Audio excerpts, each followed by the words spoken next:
Aga-aga natin magpastol, mga karel. Ay duty pa.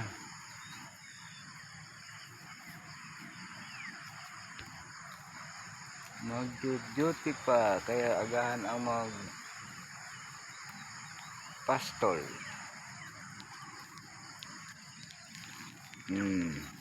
Baka ko nga langgong.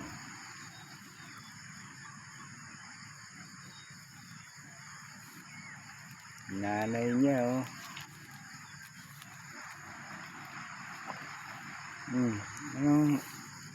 Anong problema? Ha? Ano bang problema mo, ha? Problemado ka yata, di ka kumain, kain ka lang ng konti, tapos magkulit-kulit ka na dito sa akin.